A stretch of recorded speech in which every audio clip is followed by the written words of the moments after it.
Hey everyone, this is Max at MaxCTCG. Thanks for joining me in another video. So in this video, we're going to go over a ban list review. Family's been sick and everything for the last week or so with a stomach bug, so didn't have a chance to get this earlier. But I do want to go over it because I think it's an interesting discussion. There's no point doing a ban list reaction because everyone's seen the list at this point, so I do want to just kind of cover over what I've heard other people talking about, my thoughts, and just kind of compiled into these visuals for everyone to make it easier to understand. And if you like the visuals, let me know in the comments. I appreciate knowing if this type of work is helpful and useful, or if you just rather kind of have me jot some notes down and kind of just talk through the cards in a simulator or in another visual way. Right, so what we'll do is we'll jump into the bans. So our first ban is Linkuriboh. So reason for bans, it's an indirect snake eye hit, generic link 1 body. Its major effect is that you can tribute one level 1 monster, splash summon this card from your grave, and you can only use this once per turn. Uses: it's a recurable body, easy heat soul lines, can dodge targeting effect negation, prevent battle damage, show decays, and easy SP Little Knight extra deck material. And collateral damage is going to be any Cyber's Heat Soul decks and any level 1 focus decks. So Linkuriboh is not the problem with Snake Eye, but something they were very easily able to abuse. Allowed them to go into Heat Soul lines because the typing is very good, being a Dark Cybers, pair well with Sunlight Wolf. That's really useful for that. And then one of the big things too is that when going into a longer grind game, if you're trying to now use targeting effect negation on any of their ashes that they're using to follow up with, they can just tribute it, Linkuriboh for cost, meaning the target's no longer there, and they get their effect off. Plus a recurable body, you could use that to trigger the Sunlight Wolf to get more recursion. So there's a lot that this card does. And I think you can argue that cards like these are considerably bannable. Link 1s can be very dangerous for the game, and it's not the first time Linkuriboh has been very heavily utilized by top decks, but I don't think it's necessarily a problem card, and I think they could have went about it different ways. I think probably wanting to not hit many of the Snake Eye cards because they're very expensive, and they want to be able to have that reprint equity to kind of push a lot of these cards instead of going after Wanted or other cards in the deck. They went after some of the generic cards that I think are warranted, but just kind of a different take.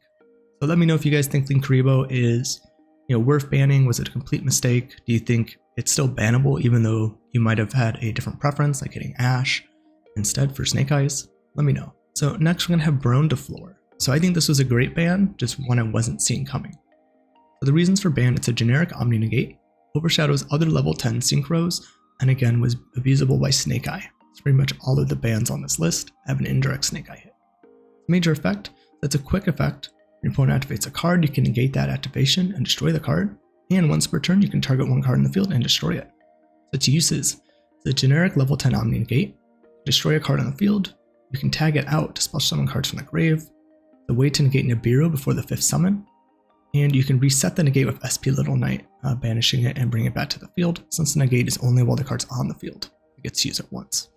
Collateral damage, more decks are going to lose to Nibiru because of not being able to access a generic Omni Negate, and then other decks that had it as an M board piece like Vanadium, Speedroid, which kind of got hurt and gained with this list, and then like Bestial Runic or any Runic deck, is going to like not having to go against Baron, but also liked heavily making Baron.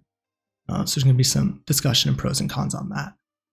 So overall, I was very surprised they hit Baron. I've always thought it was a candidate that could be banned, which is why I had a QCR version, just because I didn't think they were going to do it. But that now is not very useful, and I don't have many of those, so that kind of hurt. That's one of the ones I had. But overall, a good hit to the list. It does suck that for budget players, they've had it about 6 months since Rarity Collection, I believe, and now the card's hit. So that really sucks with things like that. But this was a very expensive card. I think $150, $200 at one point at the height of its secret rare print, and then did eventually start coming down with reprints. And now that it's affordable, and they've got the money off the reprint value of it, they're banning the card, which I think is good for the game overall. Let me know if you guys are excited or upset about Baronne being hit. It's kind of like a mixed feeling. I like summoning it, but I do think it's better for the game that it doesn't exist in our meta. Right, another Omni Negate here. We have Borreload Savage Dragon. So this is banned, and reasons for ban is an indirect Snake Eye hit and another generic Omni Negate. Major effect is when your opponent activates a card or effect, you can remove one Borrel counter from this card, negate the activation. Its uses: it's a generic level 8 Omni Negate. You can send the equipped link in Snake Eye, so the Savage will actually equip the Linkuriboh, and then Snake Eye can send the Linkuriboh as part of the cost, but the Borrel Savage still gets to keep the Omni Negate, which is really nice, and Dragon Link and Board Piece, which Dragon Link comes in and out of the format. It's not very big right now, but it does hurt that deck as well. And we've already seen hits to Dragon Link after Worlds with Polly Aronson winning Worlds with Dragon Link, and unfortunately Dragon Link is taking some collateral damage. Overall, again, I think this is a fine hit. Again, another generic abusable card. We saw this with Emancipate or something. This card has been used in other decks besides Dragon Link, and Dragon Link's also a deck that's been around like 5, 6, maybe more years at this point, kind of always iterating, always changing. And it's cool that it's always changing, but there's also the question of how long should a deck be in the meta, and it has been in and out at tier 1 to like tier 2 spots in the game depending on the format. So again, I think this is one of those issues with Konami making cards too generically powerful and too generically accessible. And when you kind of get these two mixing together, it really overshadows a lot of other designs and limits the design space for what you can make. Because why generally make any other level 10 when you can make Baron? Why make another Synchro 8 when you already have a link that you could use with Boral Savage? Boral Savage is definitely more specific than Baron and not as bad, but still a heavily abusable card by Snake Eye. And it does seem that we're kind of pushing towards more of the Fire King version than the pure version that was on these Omni Negates. I think just unfortunately too easy to access, and maybe this would have been better if it required a Dark Tuner or even a Dark Dragon. I think there's things they could have done for some of these cards to try to change the way their design is to not make them unplayable, since they're too hard to access for decks that wouldn't be as good, especially for Baronne. If it was actually a floor Synchron monster, it probably wouldn't have got played. Same with Helk, if it was just a Kristan tuner, probably wouldn't have got played. But I think there's interesting options that we could explore design-wise. And if you want to talk about that in another video, we can look into that as well. Right, so next we have Summon Limit. So Summon Limit was another ban, another indirect Snake Eye hit, and just a generic Floodgate. Major effect, neither player can special summon more than 2 times per turn, and that's even while this card is face down. So your opponent summons 2 times, you flip it, their turn's pretty much over. Juices, a side deck card for non-games for game 2 and 3. So a Snake Eye can also remove this on their own turn for follow-up. So Snake Eye can send this to the grave, with Oak or Ash, and then now they can keep playing on the following turn, which I think made this card even more disgusting. And we even saw other decks being able to play under this to a degree, like Voiceless. So I think these types of floodgates, I'm glad they didn't just hit it to 1 and they banned it. And then the collateral damage is combo decks going first in their side deck. The idea of limiting these non-interactive cards, especially for the side deck, where I think games become a lot less interesting. So it's more trying to get these non-games to these non-playable cards. I think is a great move that Konami has been doing. I don't think Summon Limit and anti-spell cards we're going to talk about on this list were very heavily utilized. Stun strategies really. There's other floodgates I think they would rather utilize than this, and some still do. But these are more cards that I think you'll see in combo decks when they're side decking, because having something like this when you go first on top of your board pretty much is lights out. There's no way your opponent's really going to be able to play through it. And it's similar to Master Duel when you get to combo off and then have Max E. It's pretty much impossible for your opponent to win. This is kind of a similar scenario. All right, so next we're going to start getting into the limits. So we have Archnemeses Protos. So reason for unban. So it's hard to know what the reasons for these. So these are kind of my thoughts on it. I think it's a floodgate boss monster that's not easily generically abusable. So it's still a floodgate. I wish it didn't come off the list, but it's not the easiest thing for every deck to use. It's a major effect. You can declare 1 monster attribute on the field, destroy all monsters on the field with that attribute, and also to the end of the next turn, neither player can special summon monsters with that attribute. Uses. It's searchable, Sword Soul boss monster, which is nice. It's good in decks with lots of hand traps, since you have lots of different attributes in the grave, and it's also searchable off Nemesis Flag. And then decks get a boost, and we have Sword Soul. So I don't know if this card is going to see that much play. I think outside of Sword Soul maybe playing it, but then Sword Soul also lost Baron, so a way to play under Nib. So it's kind of a trade-off for them. They got a kind of generic card to kind of play maybe against Snake Eye, but then they lost the ability to play under Baron when making a bigger board. So that's going to be kind of the concern with cards like this. Now, there was also the other Archnemesis card that was also searchable off flag that locked out typing instead of attribute, and we didn't really see anyone playing that. So I don't know if it's due to lack of people not knowing it, was out there, or just because it's not as good as Protos. It was something I saw Jesse Cotton talking about, which I thought was an interesting point. So we might see some more decks trying to abuse this, but you're playing a lot of bricks to kind of be able to pull this off and get to this. So I don't know if that's really worth it. Right, and then next we have Tidal, Dragon Rulers of Waterfalls. It is limited. And reasons for unbanned, I think it's just due to the power creep of the game. Dragon Rulers was a scary tier 0 deck, but I don't think we have to worry about that. So its major effect, you can discard this card and one water monster to the graveyard, send one monster from your deck to the grave. Its uses, it's send a monster to the grave, and it's a level 7 monster body, which could be useful. And then decks getting a boost. I think it's mostly going to be water decks. Some examples I think are like Mermail Atlantean, Ice Shade, and Ice Barrier, none of which are meta threats right now. So I don't know if that's really going to do very much for these decks. From what we've seen in Master Duel, and people trying out the cards, they're just too slow. And what made Dragon Rulers good was their ability to grind, and most decks can do that. And the main thing is that it's really only good in water decks, and it's very resource intensive to be able to get a monster to the grave. You have to send another water in itself. So you're losing a lot of card advantage for that resource. I think we'll still potentially see it get played, but I don't think it's going to be broken or anything we have to be concerned on. So another scary one, Thunder Dragon Colossus, limited. Reasons for unbanned. Again, I think it's a floodgate boss monster that's not easily generically abusable. Major effect, cards cannot be added from the main deck to your opponent's hand except by drawing them. Uses, Thunder Dragon power boost. Thunder Dragons have been power crept since their status in the meta back in like 2000, I think 17, 18. Sprite might get a power boost since they're also a Thunder archetype that can use this. Cupid Pitch can search Nemesis Corridor, and you can have like a little combo off that. So any deck that can make Cupid Pitch can potentially get to Colossus.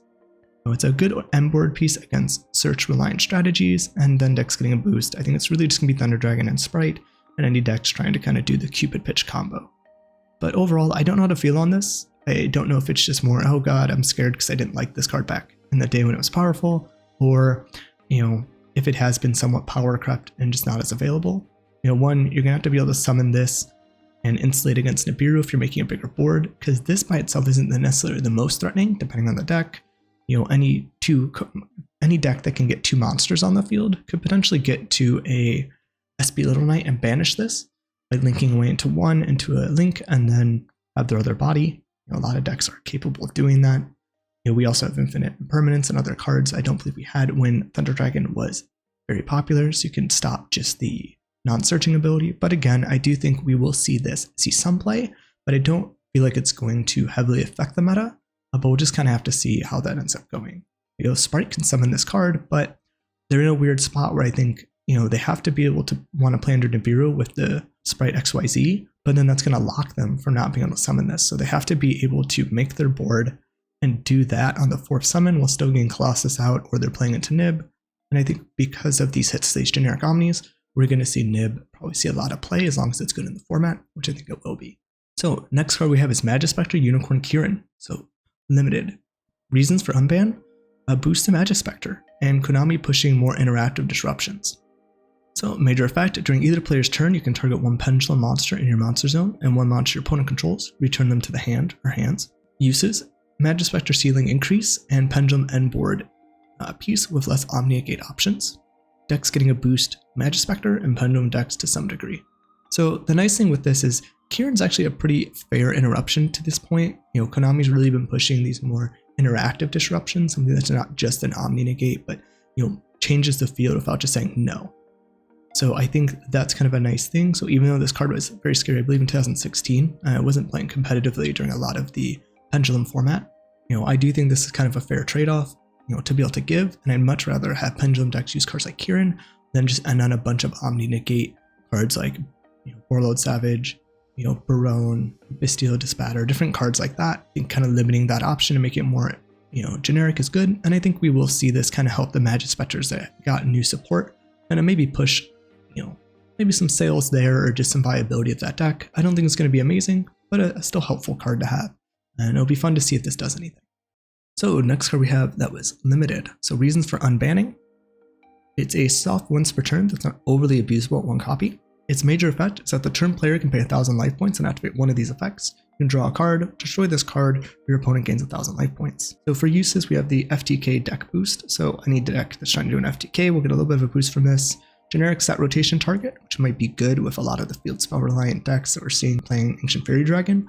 So I think decks really getting a boost is any deck that can synchro into Ancient Fairy Dragon. I think this was used in FTK decks at one point in time, and it is a soft once per turn, so if you draw multiple copies, you can keep using this to draw cards. So I don't think that'll be the case with just one copy. Tempi Dragons and the Gimmick Puppets having these field spells that make it so their cards aren't affected. Any deck that can synchro into Ancient Fairy Dragon. This is a very nice generic field spell they can go into after using their main field spell for their strategy, or they can use this to get to their main field spell while drawing a card. Right, next card we have the Anti-Spell Fragrance, so limited, and reasons for limit. So this went from 3 to 1. I think it shuts down board breakers and shuts down heavy spell strategies. We've seen a lot of bans on certain floodgates and limits on certain floodgates in the last couple lists. Its major effect is both players must set spells cards before activating them, and you cannot activate them until the next turn after setting them. For uses, it's a side deck card for non-games for game 2 and 3. It shuts down board breakers, it shuts down spell-based strategies, and shuts down pendulum strategies. So collateral damage, I think, is really just going to be combo decks, citing this for going first, and then pendulum decks are actually getting a boost. So they're not actually hurt by this, but they're getting a boost from it. So it's like a pro and a con. So I think this is just kind of following suit. This is one I know people were disappointed in not getting hit last time. So maybe we'll keep seeing more and more of these floodgates getting limited, which I think is a nice thing for the game. So overall, I'm very excited about this. I think this is always one of the cards that makes choosing a board breaker strategy a little scary, because if they do open this card, a lot of your board breakers might potentially be dead, or you have to use them at an inopportune time, which does suck. So again, really glad that this card got hit. And if you disagree with any of my thoughts on any of these cards, let me know in the comments. I'd love to have a discussion on that. All right, so now we're into the semi-limits. So there's some interesting semi-limits here. So we have Armageddon Knight. So reasons for semi-limit, but was at 1 and went to 2. I think a Soul being banned is a big reason why this can come off the list. Generic warrior that can dump melee to make a Sold, I think is scary. And then also dumping a dark monster with Bestials existing and even being in most side decks to a degree, even in a fire-based format where there's not a lot of darks. I think there are counters for this card that didn't necessarily exist when this was in these like Dark Warrior combo packages. But overall, still a soft once per turn. For when this card is summoned, you can summon Dark Monster from your deck to the grave, so that's its major effect. And then uses, it's just going to be any Dark Graveyard focused decks might use this. So decks getting a boost, Dark Graveyard focused decks, and decks generically using Malicious. But, even in Orcust, which I love as a pet deck, I still haven't really played Armageddon Knight in a long time. I'd much rather just stay to more Orcust cards if possible, and the decks I've been running it in. I think there could be some combination with Armageddon Knight and Malicious, with them both kind of being more freed off the list. And maybe we'll see some combination with that, but that's like the only thing I'd be worried about. I really don't think this is going to do anything, but it is a little scary just because it is a once per turn in any way. It's just whenever it's summoned. It's a much older card. Right, and then next we have Purrely Delicious Memory, so semi-limit. So was limited, went to 2. And then reasons for semi-limit, we have a boost to Purrely. But one of the major effects this card has is that a Purrely XYZ monster on the field that has this card's material gains the following effect: 300 attack and defense for each material attached. So this will make it easier to produce OTKs, and you can also make it so a monster can't be destroyed by battle. So you can target one of your opponent's monsters, make it so they can't be destroyed, and then use Happiness and Happy Memory to constantly lower the attack and attack over and over, increasing the strength of your monster, making it easier to OTK. So uses is going to be extra consistency off Purrely, the little white cat, and then better OTK lands with 2 Delicious, decks getting a boost, really just Purrely. A good deck in the format, but not the best. It took a lot of early hits early on, has done a lot better as kind of a deck when it's not expected. So giving a boost to a deck like this is cool. It's a very, I think, fun deck overall and has a lot of technical play and interactions. They're really interesting. The deck got a lot cheaper due to reprints, and now due to extra deck space being more opened up, we might see more decks playing Goddess, and just in case we see an increase in Purrely.